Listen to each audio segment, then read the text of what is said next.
Bonjour, nous sommes toujours sur Talent, l'événement organisé par le groupe FICAD sur le recrutement et la gestion des talents dans l'entreprise. Et je suis avec Clément Desrobert, DRH du groupe GBH, et vous venez de recevoir un trophée pour un programme appelé Tremplin pour l'emploi. Est-ce que vous pouvez nous présenter les activités du groupe GBH et votre initiative ?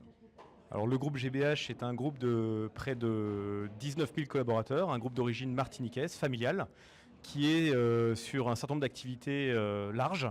Nous sommes à la fois dans la distribution avec des supermarchés, des hypermarchés à marque Carrefour, la distribution spécialisée, Decathlon, Monsieur Bricolage, Gamme Vert, des activités d'automobile, de distribution automobile, de pneumatiques, de concessions automobiles, de centres automobiles, mais également nous faisons du rhum, ce qui va bien avec les racines martiniquaises du groupe. Ouais. Nous cultivons des bananes et nous avons des activités de carrière et de préparation de béton. Donc un groupe extrêmement divers dont l'ensemble des activités se répartit sur des territoires qui sont particuliers, beaucoup l'outre-mer, mais également des pays en voie de développement. L'Hexagone, comme on dit chez nous, représente à peu près 3% des effectifs du groupe. Donc c'est une part qui est finalement assez petite de l'ensemble. Nous sommes en Guyane, nous sommes en Martinique, en Guadeloupe, en Nouvelle-Calédonie, à La Réunion, mais également à l'île Maurice, au Costa Rica, en République dominicaine, un certain nombre de destinations qui pourraient faire rêver de loin. Et notre initiative Tremplin pour l'emploi, en fait, derrière l'image un peu idyllique qu'on pourrait avoir d'un certain nombre de ces territoires caribéens ou exotiques, c'est qu'en fait, ce sont des territoires dans lesquels le chômage des jeunes est parfois endémique. Si on va par exemple en Guyane, on peut atteindre dans certaines zones jusqu'à 50% de chômage des jeunes. GBH est très attaché au développement de la jeunesse sur l'ensemble de ces territoires. Et donc, à l'initiative de notre direction générale, il a été décidé de regarder comment est-ce qu'on pouvait répondre à nos besoins de recrutement dans un certain nombre de métiers. Par exemple, la mécanique automobile, par exemple, des métiers de bouche, des bouchers, des charcutiers, des boulangers dans les grandes surfaces. Comment est-ce qu'on pouvait prendre des jeunes issus justement de ce chômage endémique pour les amener vers l'emploi de manière durable au sein du groupe. Alors c'est à la fois, il y a une démarche d'inclusion, mais ça répond aussi à une demande forte chez vous de recrutement. Comment est-ce que vous conciliez les deux ? Alors évidemment, ça a été une des clés du succès. C'est-à-dire que pour mobiliser à la fois la direction générale, les directeurs de filiales sur ce sujet, il fallait qu'il y ait un sens. Alors le sens social, sociétal, on le trouve relativement facilement. Le sens en interne, nos managers se sont remontés les manches et ont fait les efforts du quotidien pour permettre d'intégrer ces jeunes-là. Quand vous avez des jeunes qui sont issus de Saint-Laurent-du-Maroni en Guyane, qui sont pour certains, n'ont pas eu accès à des niveaux d'études suffisants, quand vous avez le même type de circonstances à Mayotte, territoire qui a été touché par le cyclone, il y a quelques mois, ouais. Vous avez une responsabilité d'employeur. Et donc, on s'est dit, comment est-ce qu'on va faire ? Et il se trouve que, par ailleurs, vous ne trouvez pas forcément les ressources. Donc, le management, la direction générale, la DRH se sont mis ensemble et se sont dit, OK, qu'est-ce qu'on pourrait faire autour de ça ? Et en regardant les dispositifs qui existaient, avec l'aide d'un certain nombre d'acteurs publics, et c'est ça aussi qui fait toute l'originalité de ce dispositif, on est souvent prompt à dire que l'État ne fait pas, on peut dire quand même que l'État a un certain nombre d'initiatives qui sont tout à fait valables.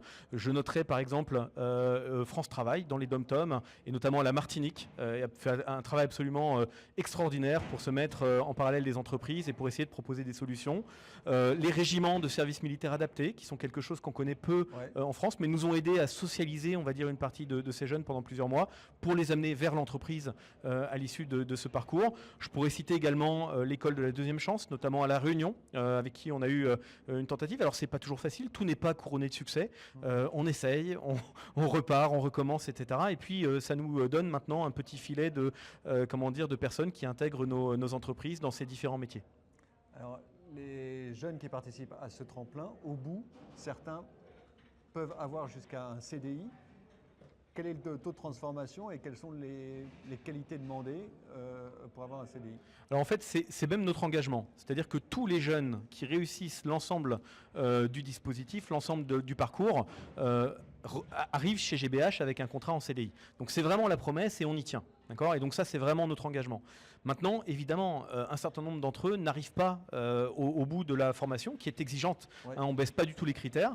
Je peux vous citer, par exemple, on a eu des difficultés sur la validation du module climatisation dans l'automobile.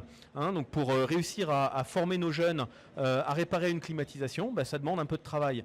Et le faire en 6 mois, en 8 mois, on s'est rendu compte à un moment que ce n'était pas suffisant. Donc on a dû étendre un peu la durée de formation pour justement permettre que l'ensemble des modules soient validés correctement. Et ce sont des modules qui sont validés par l'ADETS, qui a un vrai diplôme à l'issue. Okay. Et donc derrière, on passe en situation de CDI.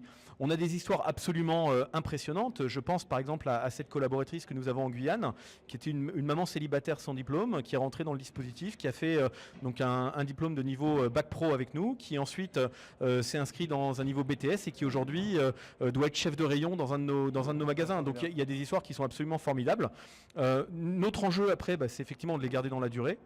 Pour le faire, il faut quoi ? Il faut continuer à les former tout au long de la vie, les traiter comme nos salariés, mettre les mêmes niveaux d'exigence et pour les emmener le plus loin possible. Votre taux de transformation entre le tremplin et le CDI ? Alors, je dirais, pour ceux qui finissent le parcours, c'est 100%. Maintenant, sur la totalité, oui, on a de la perte au feu, j'ai envie de dire, on arrive au bout avec autour de 70% de nos jeunes. Voilà.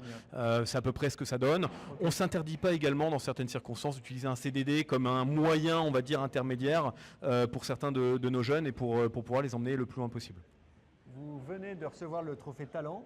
Qu'est-ce que ça représente pour vous ? Alors, je pense que c'est quelque chose d'extrêmement fort pour un groupe comme GBH, pour la famille Ayotte, qui porte ce groupe depuis des années, qui l'a développé. Et c'est une aventure absolument extraordinaire. C'est aussi quelque chose de très fort pour l'ensemble de la communauté RH de GBH, pour qu'ils prennent confiance en eux et se dire qu'il y a plein d'initiatives sympas à mettre en place et un vrai beau message pour nos managers, pour nos tuteurs qui se sont investis dans ce programme. J'étais par exemple la semaine dernière à La Réunion dans une journée de cohésion entre les tuteurs et les jeunes et c'est vraiment à nos tuteurs que j'ai envie de dédier, on va dire, cette reconnaissance pour leur dire s'il vous plaît, continuez, on a besoin de vous justement pour amener un maximum de jeunes au bon niveau de compétences et faire face à nos besoins dans nos différents magasins et dans nos différentes filiales. Bravo à vous. Merci beaucoup. Merci. Bonne journée. Au revoir, merci.